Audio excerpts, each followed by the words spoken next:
Gloire à Dieu, le salut est en Jésus seul. Il n'y a que Jésus qui sauve. Amen. Amen. C'est simple, c'est direct, c'est pas ambigu, c'est Jésus ou c'est rien. Il n'y a que Jésus, gloire à Dieu. Soyez les bienvenus, on est heureux de se retrouver, comme le disait Isabelle tout à l'heure. C'est un privilège de se retrouver pour exprimer notre foi, tous ensemble, voilà, que vous veniez tous les dimanches fidèlement, ou que vous soyez là pour la première fois, ou que vous soyez de passage, on est heureux de passer ce temps-là avec vous. Et sans plus tarder, je voudrais partager vraiment ce que j'ai reçu à cœur cette semaine. Et ce message s'intitule, je mélange déjà les mots, ce que cela implique d'être un disciple de Jésus. Isabelle, sans le savoir, a parlé de ce que j'allais dire, et je crois que c'est le Seigneur qui inspire. C'est pas juste parce qu'elle est ma femme depuis 18 ans, ça c'est spirituel. Et voilà, ce que cela implique d'être un disciple de Jésus, et vraiment sans mettre personne mal à l'aise ce matin, il faut qu'on se sente libre. Je voudrais inviter toute personne qui aujourd'hui se définit comme un disciple de Jésus, se dire, voilà, moi, après ce qui a été dit, après ce que je crois, ce que je ressens, moi je crois que je suis un disciple de Jésus. Je voudrais inviter toute personne qui se dit disciple de Jésus de se lever à sa place. Moi je suis debout. La question, c'est pas de se regarder les uns les autres, c'est juste de se lever, de dire, moi je me dis, ok, super. Et je voudrais maintenant inviter ceux qui se sont levés comme un disciple de Jésus à aller saluer, souhaiter la bienvenue à un autre disciple ou à quelqu'un qui n'est pas disciple de Jésus. Est-ce qu'on pourrait faire ça en 30 secondes ? Se déplacer, ça veut dire utiliser ses jambes. Et aller saluer quelqu'un, ça veut dire tendre la main ou lever la main ou embrasser ou dire bonjour, bienvenue. Soyez les bienvenus, j'aimerais me déplacer jusqu'à vous. Je coupe mon micro.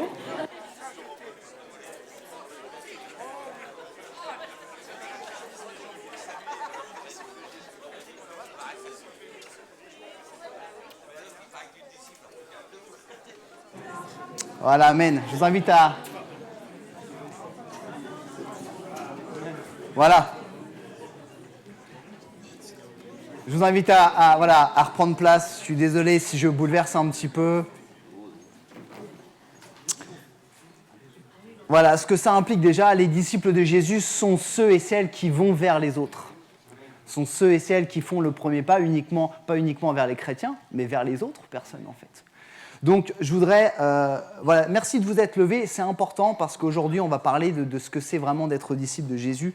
Et je voudrais lire la Bible avec vous.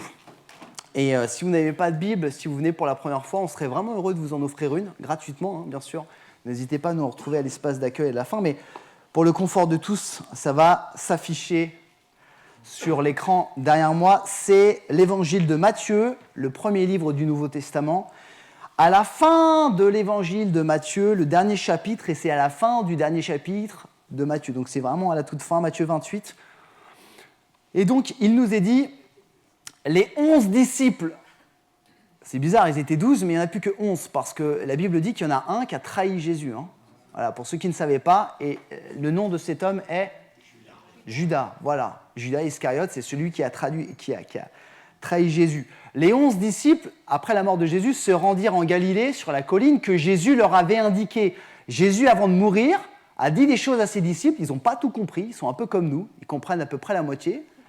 Et il leur a dit, quand je serai mort et ressuscité, je vous donne rendez-vous. Donc voilà, donc sur la colline que Jésus leur avait indiquée. Dès qu'ils l'aperçurent, ils l'adorèrent. Ils l'adorèrent.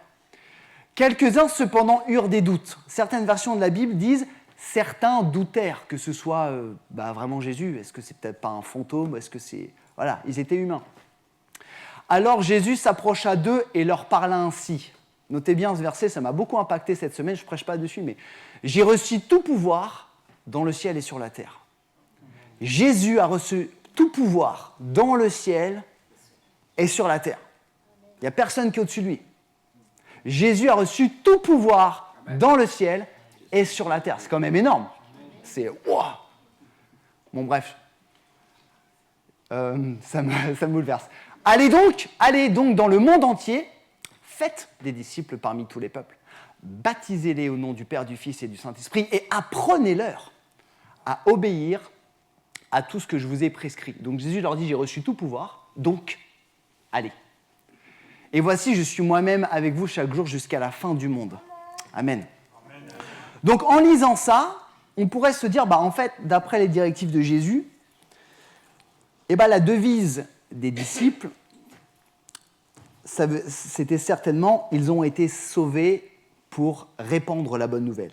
Ils ont été sauvés pour multiplier des disciples, sauvés pour faire des disciples, d'après ce qu'on lit. Et ils n'ont pas été sauvés juste pour attendre que Jésus revienne.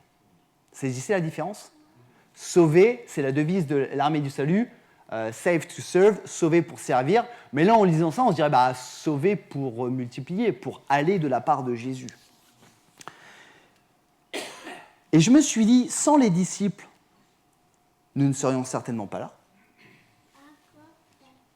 Non ? Si les disciples n'avaient pas obéi à Jésus, qui n'avaient pas été par tout le monde, je pense que ni vous, ni moi, on serait là. C'est parce qu'à un moment donné, ils ont fait ce que Jésus leur a dit.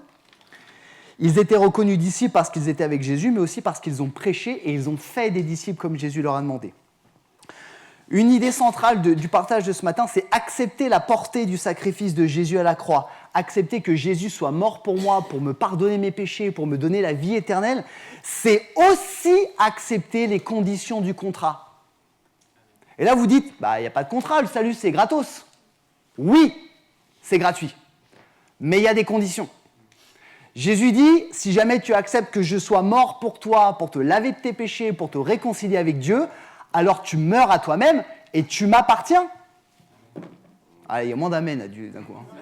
Ouais. Et ce n'est pas écrit en tout petit dans le contrat. Hein. C'est vraiment la réalité. Nous ne nous appartenons plus puisque nous avons été rachetés. Nous avons été rachetés. Ce qui implique, voilà le contrat. Et Jésus est clair. Si on accepte la portée du sacrifice de Jésus, nous ne devons, et c'est plutôt nous ne voulons plus vivre dans le péché. Nous ne voulons, parce que devons, c'est religion, ça fait très je dois. Non, parce que Jésus est saint, parce que Jésus veut que je sois comme lui, je devienne comme lui, je ne veux plus vivre dans le péché. Rappelez-vous ce que Isabelle a dit. Les péchés, c'est quoi ? C'est manquer la cible. La Bible, elle est remplie de choses qui sont agréables à Dieu, remplie de choses qui ne sont pas agréables à Dieu. Donc, si jamais je veux vivre pour faire plaisir à Jésus, je ne vis plus dans le péché, je veux obéir à Dieu. Et la deuxième chose du contrat, c'est je dois obéir à Dieu, faire ce qui est agréable à Dieu, et donc accomplir ce que Jésus a demandé à tous les disciples. Aller par tout le monde, faire des disciples, baptiser et enseigner. Je ne peux pas être disciple de Jésus si je ne fais pas ces deux choses. En tout cas, c'est ce que je comprends dans la Bible. Jésus a donné cette dernière directive, et c'est un peu comme une fiche de poste, en fait, à ses disciples. Il y en a qui ont des fiches de poste, il y en a qui travaillent ici. 3 personnes travaillent. 4, 5, 6. Oh, il y a des emplois qui se créent. Vous avez tous une fiche de poste ? Oui ou non ? Ok. Ta fiche de poste, c'est ce qui te définit. Voilà, fiche de poste des disciples de Jésus. Fiche de poste. Aller par tout le monde, faire des disciples, les baptiser et les enseigner. Le disciple vient du grec matétes, qui veut dire l'élève. Le disciple, c'est un élève. Si l'élève, il veut grandir, il veut progresser, il doit écouter son enseignant. Et je sais ce que je dis. Hein. Les élèves qui disent « Non, mais moi, je sais mieux que le prof ». Il y en a, hein, mais généralement, ils n'apprennent pas beaucoup. Hein. Et en tant que disciples, nous devons écouter ce que Jésus nous dit. Jésus nous dit « Allez, faites, baptisez et enseignez ». Ça, c'est censé être la culture de l'Église, du corps de Jésus. Et je vous pose une question, je me la suis posée à moi-même, parce que je me pose la question en premier. Quelle est vraiment la culture de l'Église aujourd'hui au XXIe siècle ? Vous et moi, on est chrétiens, voilà. Ce serait quoi la culture aujourd'hui ? Moi, j'y crois pas, je veux pas être négatif, mais je suis pas sûr que l'Église soit dans « allez, faites, baptiser, enseigner ». Moi, je pense qu'aujourd'hui, l'Église, on est plus dans « allez, je vis ma vie de chrétien du mieux que je peux, je prends plaisir, j'attends la mort ». Ou j'attends que Jésus revienne. Je ne suis pas très loin de la vérité ?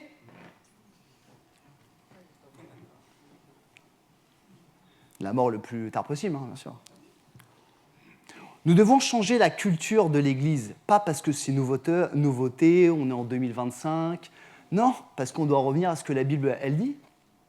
La Bible, elle dit que les disciples de Jésus sont là, en attendant le retour de Jésus ou leur mort, pour aller faire, baptiser et enseigner. Et le danger pour nous croyants, c'est de ne pas comprendre cela, ou pire, de ne pas l'accepter. Quand on ne comprend pas quelque chose, ce n'est pas notre faute, on ne comprend pas, voilà, le Seigneur nous éclaire.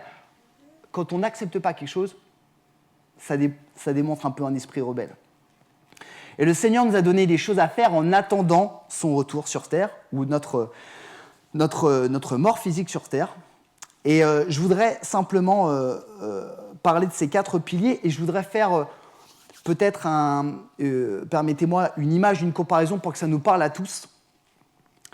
Être disciple de Jésus, se dire « moi je suis disciple », mais ne pas être dans ce que Jésus a dit, c'est-à-dire aller, faites, enseigner, baptiser et enseigner, c'est un peu comme être un joueur de football qui est sur le banc de touche.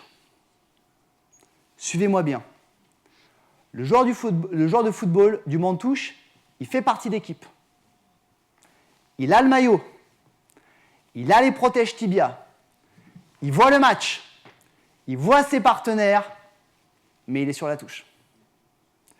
Et je voudrais, si tu peux mettre... ouais, merci beaucoup. Alors, je suis désolé, j'ai pris le PSG, pardonnez-moi. Je suis vraiment désolé, mais c'était pour vous amener à me pardonner vraiment, parce que là, je sais que... Regardez bien, le banc de touche, il est à gauche. Vous le voyez ou pas?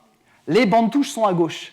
Et bien, des bancs de touche, vous avez une belle délimitation avec des beaux sièges et tout ça. Et quand on est disciple de Jésus, on se dit qu'on est disciple de Jésus, mais on ne fait pas ce que Jésus nous a dit, on est là. Est-ce qu'on voit le match? Ah ouais, on voit le match, on le voit de très près. Est-ce qu'on participe à la réussite du match? Non. Mais on a le maillot, hein. On est payé comme les autres. On est payé comme les autres, parce que si tu es sur le côté, tu seras quand même sauvé, parce qu'en fait, si tu crois au Seigneur Jésus, tu seras sauvé. Par contre, est-ce qu'on est agréable à Dieu? Je ne suis pas sûr. Est-ce que j'ai une autre image ou pas? Oui, pour montrer les délimitations. Vous voyez la belle délimitation là? On est près du terrain. Hein. Des fois, on est très très près du terrain. On peut même toucher les joueurs. Mais on n'est pas sur le terrain. Tu as une troisième image pour moi? Regardez ça, c'est le banc de touche du Paris Saint-Germain. Vous avez vu le confort des sièges?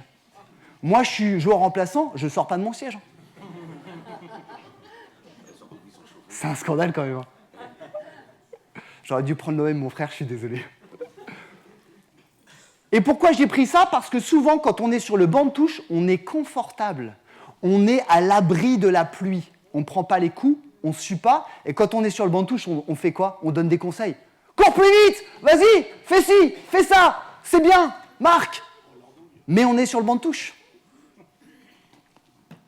Voilà, ça nous permet de mieux comprendre. De mieux avancer. On comprend l'Église, on comprend ce qu'est l'Église, d'accord, l'Église, ce n'est pas les bâtiments, c'est nous, mais on ne comprend pas ou on n'accepte pas comment l'Église, elle se multiplie. Vous savez que l'Église, je parle pour l'Église Vie et Foi, hein, mais l'Église de Jésus, elle ne va pas grandir parce que les pasteurs font des bons messages. Elle ne va pas grandir parce qu'il fait chaud, parce qu'on a de la bonne lumière. Elle grandit parce que Dieu attire des hommes et des femmes à lui, mais parce que les disciples font leur job. Amen. C'est ça, et c'est ça le problème, c'est de faire grandir l'Église en attirant avec des choses qui ne sont pas bibliques. C'est pas bon. Je parle rapidement des 4 piliers. Le premier, aller. Jésus a dit à ses disciples, allez. Aller, ça veut dire quoi? C'est le verbe qui dit go, hein, le verbe aller. Ça veut dire une prise de décision, une prise de conscience. Pourquoi il leur a dit aller? Parce que les disciples étaient à Jérusalem avec Jésus. D'accord? Ils étaient à Jérusalem et il leur a dit « Allez dans le monde entier ». Alors oui, merci Seigneur, parce qu'il y a des hommes et des femmes qui vont partager Jésus à l'autre bout de la terre. Mais vous savez, le parking, c'est le monde entier aussi. Hein. Oui. Des fois, on lit ça, on dit « Oh, allez au bout de la terre, je vais déménager, je vais partir au Bangladesh ». Sauf que dans la rue, derrière toi, en fait, il y a quelqu'un qui a besoin d'entendre parler de Jésus, et en fait, t'es au Bangladesh, quoi. Donc le monde entier, c'est le Bangladesh et la rue à côté de chez toi. Jésus demande à ses disciples d'aller, de sortir de Jérusalem après, j'insiste, avoir été remplis du Saint-Esprit. Si jamais cela vous intéresse, je vous encourage à lire le livre des Actes des Apôtres. Pas des croyances des apôtres, mais des Actes des Apôtres. Ils sont à Jérusalem et Jésus leur dit, avant de partir, attendez ce que le Père a promis. Ils sont baptisés du Saint-Esprit, ils sont remplis du Saint-Esprit, et donc Jésus leur dit, vous pouvez être mes témoins à Jérusalem, en Judée, en Samarie et aux extrémités de la terre. Ce qui veut dire que le Saint-Esprit, nous croyons à l'Esprit de Dieu, est important, obligatoire pour être un bon témoin. Si tu n'es pas rempli du Saint-Esprit, tu ne peux pas être un bon témoin. Et une fois que tu es rempli du Saint-Esprit, eh ben, tu sors de Jérusalem. Jérusalem, c'est quoi? Mais c'est mon banc de touche. C'est mon siège qui est bien confortable, à l'abri de la pluie. En plus, il pleut. Merveilleux. C'est mon Jérusalem, c'est ma zone de confort. C'est mon petit culte, ma petite célébration du dimanche, ma petite prière du soir. Mon petit signe de croix, si vous faites des signes de croix. C'est ma petite bonne action, c'est ça. Et Jésus nous dit ce matin, Jésus me dit, sors de Jérusalem. Sors de ta zone de confort. Jésus nous dit, va sur le terrain. Ah, mais Seigneur, si je vais sur le terrain, je vais suer, quoi. Moi, aujourd'hui, dans mon métier, mes élèves me disent, ouais, monsieur, j'ai chaud, je sue. Bah, c'est le but du sport. Vous rigolez, mais des fois, nous, chrétiens, on dit au Seigneur, ah non, mais Seigneur, c'est dur, je vais suer, je vais me prendre des taquets, on va se moquer de moi quand je vais dire que je crois en Jésus. Est-ce que ce n'est pas la même chose que de dire, je sue, je ne veux pas faire de sport? Quand on va sur le terrain, surtout en foot, là, on se prend des coups, hein. On se prend des coups dans les tibias. Ah non, Seigneur, je ne vais pas me prendre des coups et tout. Bah ouais, mais il faut savoir ce que tu veux. Est-ce que tu veux obéir à Jésus? Sors de Jérusalem. Alors, ta Jérusalem, ce n'est pas moi de te dire ce que c'est. Hein. Tu sais, je sais très bien ce qu'est moi et ma Jérusalem. Et toi, ta Jérusalem, qu'est-ce que c'est?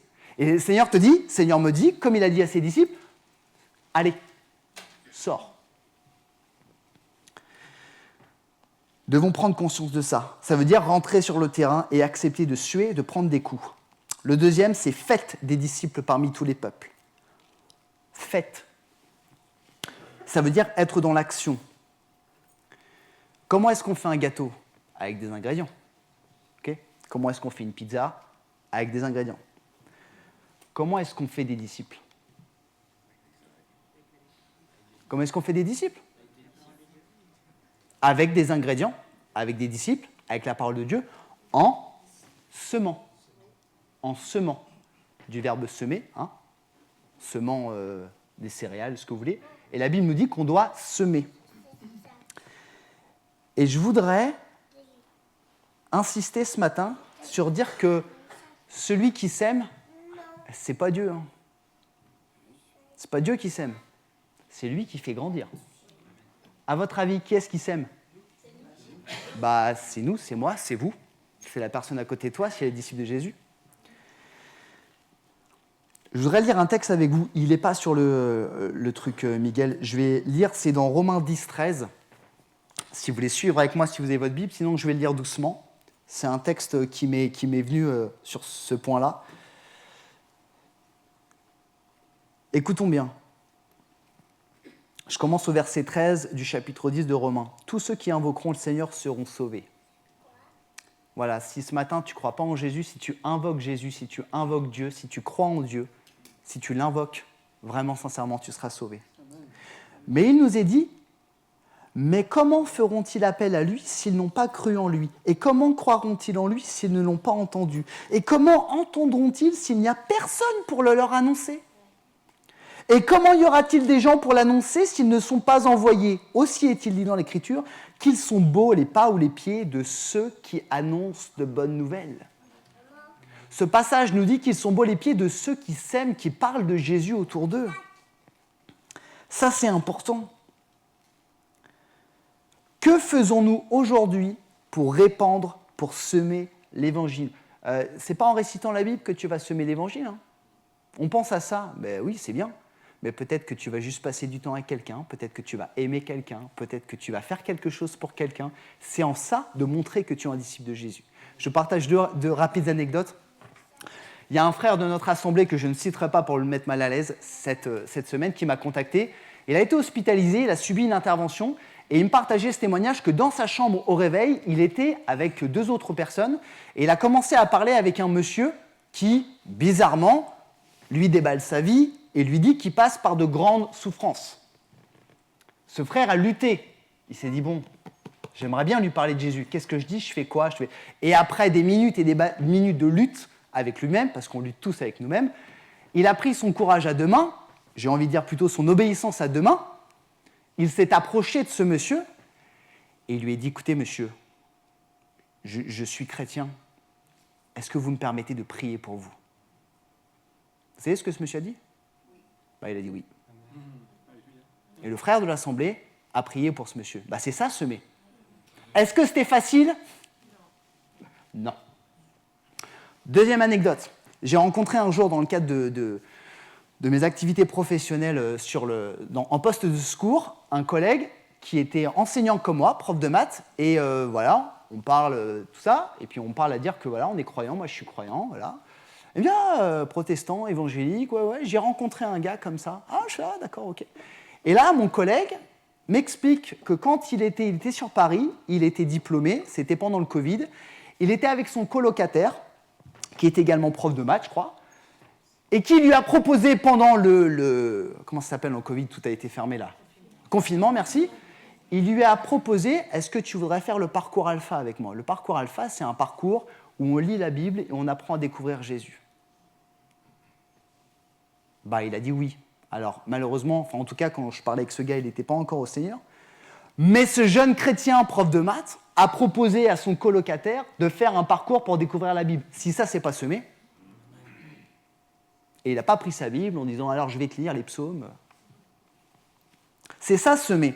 Qu'est-ce que moi je fais aujourd'hui? Qu'est-ce que toi tu fais pour semer autour de toi Jésus? Qu'est-ce que tu fais concrètement? Qu'est-ce que moi je fais concrètement? Je suis le représentant de Jésus sur terre. Et quand on décide de semer, même si c'est difficile, je reprends l'exemple du terrain de foot, je prends non seulement la décision de rentrer sur le terrain, mais je prends la décision de faire des actions. Qu'est-ce qu'il faut faire pour marquer un but au football? Qu'est-ce qu'il faut faire? Déjà, il faut courir vers la cible. La cible, c'est le but. C'est marrant parce que courir vers la cible, pécher, c'est manquer la cible. Il faut courir vers le but adverse, pas le sien. Il y en a qui ont essayé, ils ont eu des problèmes. Il faut courir vers le but, il faut frapper le ballon, et il faut faire des passes, il faut faire des actions. Si vous rentrez sur le terrain, et puis vous ne courez pas, puis vous regardez les collègues, « Hey, gars, on y va, c'est parti !» Je pense que vos coéquipiers vont dire « Sors !» Changement. C'est la même chose. C'est bien de rentrer sur le terrain, mais il faut faire des actions. Troisième pilier, baptiser. Baptiser. Il n'y a pas de métaphore. Baptiser, c'est baptiser. Est-ce qu'il y a des personnes qui sont baptisées ici? Ok, deuxième question. Est-ce qu'il y a des personnes qui ont assisté déjà à un baptême d'eau chrétien? Ok, tout le monde sait ce que c'est baptiser? Ok. Donc Jésus dit à ses disciples, une fois que vous êtes allés, une fois que vous faites des disciples, que Dieu fait croître, parce que ce n'est pas nous qui faisons croître, c'est Dieu qui fait croître, et que les gens s'engagent à suivre Jésus, baptisez-les. Baptiser, ça veut dire rendez officiel. Isabelle le disait ce matin, se faire baptiser volontairement, c'est concrétiser publiquement sa volonté de suivre Jésus-Christ. C'est ça. Et j'espère que la plupart d'entre nous, c'est la raison pour laquelle nous nous sommes fait baptiser. Et Jésus dit à ses 11 disciples, quand ces gens vous diront, moi, je rencontre Jésus, je comprends ce qu'il a fait pour moi, baptisez-les. Je nous pose une question. On part en vacances. Pas tous ensemble. Non. Trop de valises. Suivez-moi. Je sais que ça peut être marrant, mais vous partez en vacances. Vous êtes dans un lieu, il fait beau tout ça. Vous rencontrez quelqu'un, où vous voulez, sur la plage, sur un sentier quelque part. Vous décidez de semer. Vous parlez de Jésus. La personne est convaincue, comme dit la Bible, convaincue de péché, de justice et de jugement, convaincue qu'elle est pécheresse, qu'elle doit donner sa vie à Jésus. Elle donne sa vie à Jésus devant vous. Quelle est la première chose qu'on fait? Je te donne la carte de mon église. Tu prends contact avec mon pasteur. C'est pas mal, Qu'est-ce qui empêche que vous baptisiez quelqu'un? Qu'est-ce qui empêche dans la Bible que vous et que moi, on baptise quelqu'un? Dites-le moi. est-ce que, en tant que disciple de Jésus, je me sentirais déjà digne de baptiser quelqu'un?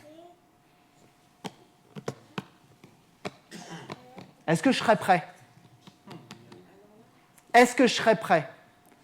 Je crois que l'eunuque éthiopien a dit à Philippe, qu'est-ce qu'il a dit? Qu'est-ce qui empêche que je sois? Qu'est-ce qui empêche? Nous, chrétiens, on pourrait dire, c'est moi qui l'empêche, en fait. C'est pas vrai? On pourrait pas dire, ouais, mon pote, excusez-moi, c'est moi qui empêche. Parce que je pense qu'il faut que je sois pasteur depuis 25 ans, que j'ai fait 12 stages, que je sois monté au ciel, redescendu du ciel, que j'ai été gentil toute la semaine avec ma femme et mes enfants, et peut-être que là, je pourrais être baptisé. Non, en fait, t'es un disciple de Jésus, t'es imparfait, comme moi. Scoop, je te l'annonce. Mais pourtant, Jésus t'a dit, comme à moi, baptise des gens. Pensons à ça. Pensons à ça, mûrissons-le. Alors, il n'est pas question demain de dire à nos collègues, « Hey, tu sais quoi, demain, au fait, si tu donnes ta vie à Jésus, tu comptes sur moi, je te baptiserai. Puis toi aussi. » Puis à votre patron, alors non, toi, je te baptiserai pas. Non, je regarde. Ça, c'est pas bon, ça. Baptisez-les. Et le baptême, finalement, quand on revient au parallèle du football, le baptême, c'est un but. Le baptême, c'est le but. C'est le ciel se réjouit. On a nos frères et nos sœurs là, qui viennent du Brésil. Vous avez déjà entendu un commentateur brésilien quand il y a un but? Non, vous n'avez jamais entendu? Il crie pendant 2 minutes. Goal! Je ne sais pas ce qu'ils ont dans ce pays, mais Goal! Mais en fait, c'est ce qui se passe dans le ciel quand quelqu'un est baptisé. Quand quelqu'un est immergé au nom du Père, du Fils et du Saint-Esprit, quelqu'un passe de la mort à la vie, le ciel est en fête. Il faut comprendre ça. Donc, toi et moi, on peut marquer ce but. Dernière pensée. Enseignez-leur. Certaines versions de la Bible, apprenez-leur à obéir à mes commandements. C'est les paroles de Jésus à ses disciples. Quand les disciples de Jésus ont fait face à des milliers de personnes qui n'avaient pas à manger et qu'ils ont dit, comme nous tous, « Seigneur, qu'est-ce qu'on fait ? On a un problème. » Jésus leur a répondu, « Donnez-leur vous-même à manger. » Donnez-leur vous-même à manger. Et le Seigneur nous dit de enseigner les disciples, les jeunes disciples, et de leur apprendre à obéir à ses commandements. Mon avis personnel qui n'engage que moi je pense que l'Église en France, en tout cas moi Mathias, c'est là que nous avons le plus de travail. À enseigner les disciples. Je ne parle pas de pasteur, je ne parle pas de ministère, je parle de disciples. Tous les gens qui se sont levés avec moi. Qu'est-ce que je fais aujourd'hui pour enseigner, pour apprendre à obéir, pour accompagner quelqu'un qui est peut-être un peu plus jeune que moi dans la foi? Alors, plus jeune dans la foi, ça ne veut pas dire plus jeune en âge. Tu peux avoir quelqu'un qui a le triple de ton âge, mais qui est plus jeune que toi dans la foi. Ne faisons pas d'amalgame. Qu'est-ce que je fais, moi, pour accompagner les gens à obéir à Jésus? Est-ce que quand j'accompagne les gens, quand je leur enseigne à obéir à la parole de Dieu, est-ce que je les pousse vers le haut ou est-ce que je les juge en les pointant du doigt? Est-ce qu'à force de « oui, mais tu sais, la Bible, elle dit ça, donc ce que tu fais, c'est pas bien. » Est-ce que Jésus aurait fait ça? Jésus a repris, mais Jésus a repris avec amour. Il faut faire attention à ce qu'on dit, entre guillemets, dans les églises. J'ai entendu des choses, je me dis, c'est tout sauf de l'accompagnement et c'est tout sauf de l'amour.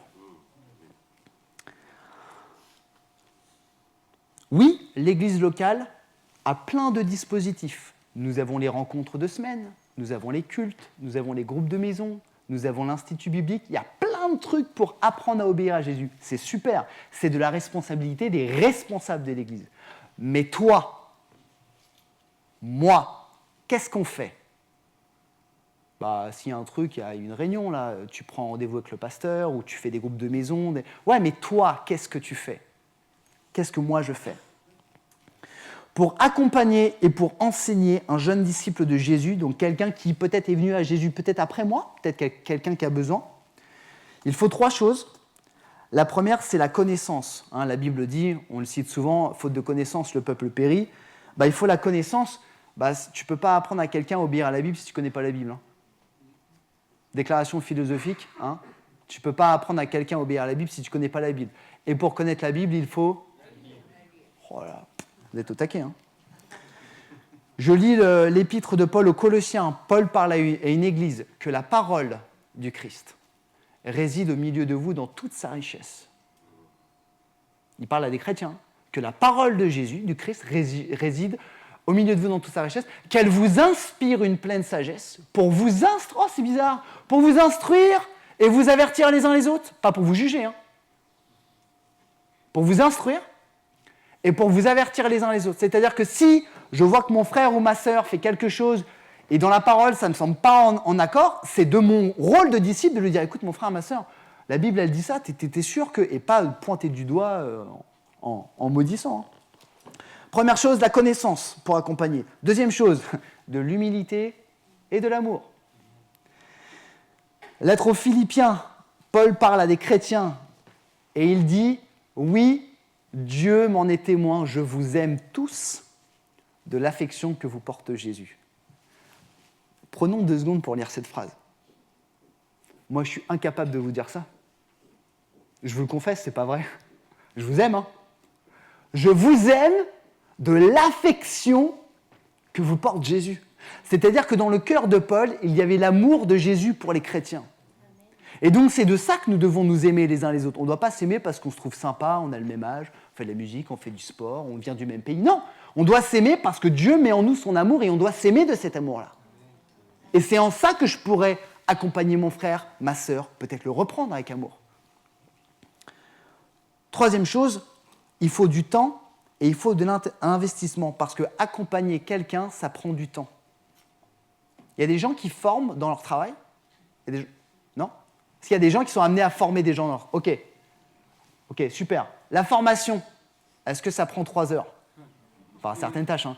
Je prends l'exemple d'un frère, notre frère qui est boucher, charcutier, traiteur. Je pense qu'il y a quelques centaines d'heures de formation. Former un enfant, pour former nos enfants à être polis, à être autonomes, à ranger leur chambre, ça prend toute une vie.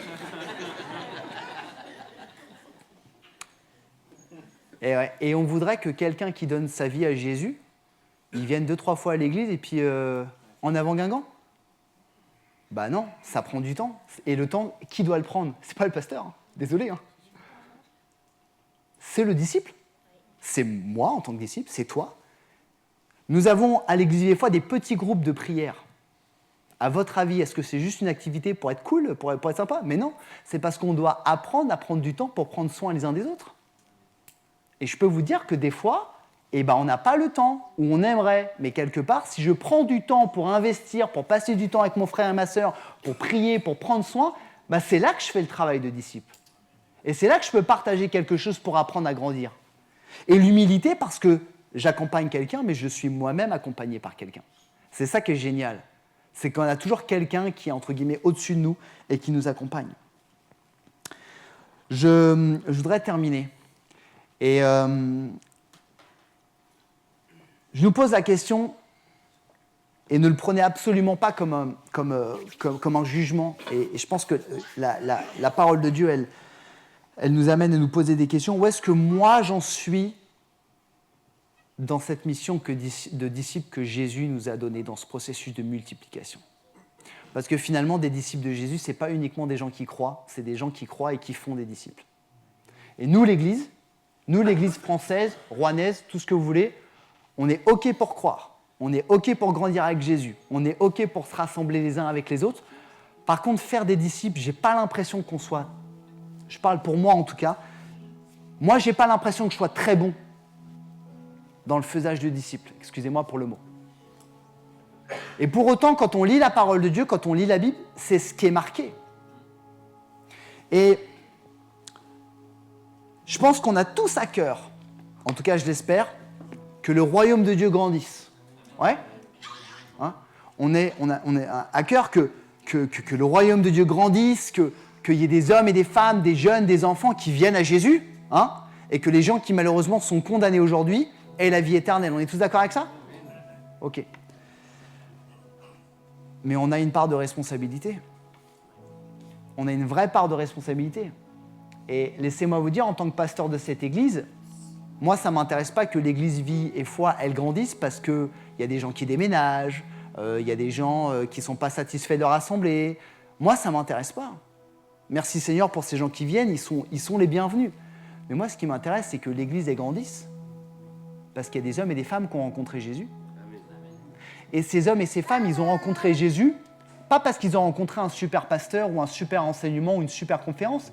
Ils ont juste rencontré Jésus parce qu'un jour, ils ont rencontré un gars ou une fille qui est disciple de Jésus, qui leur a parlé d'une manière ou d'une autre, qui a fait quelque chose et qui les a mis sur la voie. Et que cette personne-là est allée, sortie de Jérusalem. Que cette personne-là a semé et que cette personne a accompagné, et je suis même provocateur ce matin, que cette personne-là l'a baptisé. Si tout le monde, si chacun d'entre nous, on réfléchit à ça et qu'on est dans cette dynamique-là, je crois que le Seigneur nous accompagnera. Parce qu'on applique sa parole. Je voudrais qu'on prie ensemble. Je voudrais qu'on... Peut-être qu'on a un temps de prière.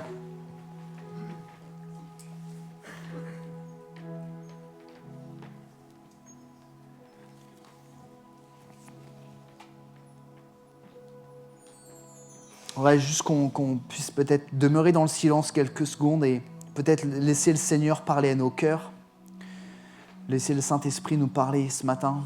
Ce qui est le plus important, c'est que Dieu nous parle.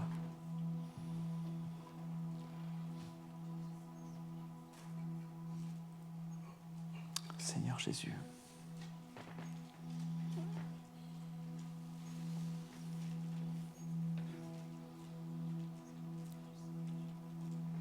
Parle à nos cœurs, Seigneur.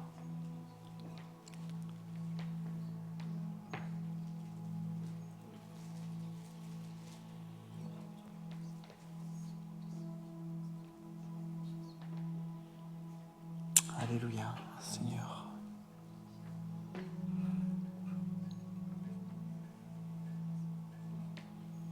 Je crois qu'il y a vraiment quelque chose de capital pour chacun d'entre nous dans notre compréhension de ce qu'est un chrétien, de ce qu'est un disciple. Et je prie vraiment que le Saint-Esprit puisse se révéler à nous pour que nous puissions vraiment, moi le premier, frères et sœurs, prendre conscience de ce qu'est vraiment un disciple de Jésus.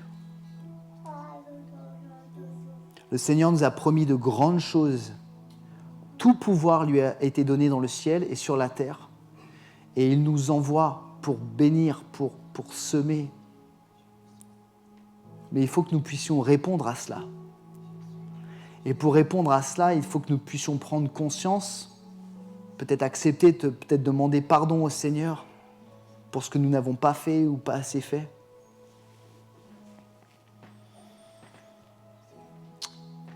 Merci Seigneur. Je voudrais vraiment vous inviter ce matin peut-être à vous engager.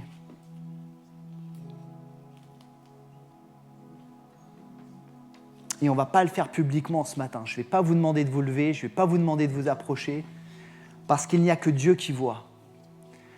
Et je voudrais inviter ceux et celles vraiment dans le secret de votre cœur. Dans le secret de votre cœur.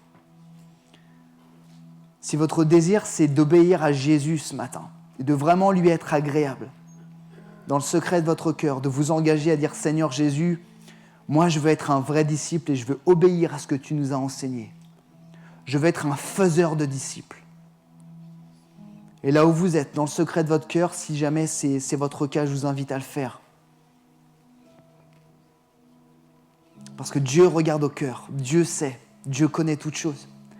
Et si ce matin vous ne connaissez pas le Seigneur Jésus, ou si peut-être ce matin vous avez entendu parler de lui, et vous avez peut-être à cœur de vous approcher, de dire « Mais moi je crois qu'il y a quelque chose de bien en toi Jésus, ou Dieu. Je crois qu'il y a quelque chose de bien en toi, je ne sais pas encore ce que c'est, je ne comprends pas tout ce qui a été dit ce matin, mais je veux faire un pas en avant vers toi pour que tu me prouves que tu existes et que tu veux te révéler à moi. » Et bien pareil, dans le secret de votre cœur, avec vos mots, je vous encourage à vous approcher de Dieu. À dire voilà, je m'approche de toi Jésus. Je m'approche de toi Jésus. Dieu, je m'approche de toi et je veux apprendre à te connaître. Aide-moi à rencontrer peut-être des disciples qui vont m'aider à mieux te connaître.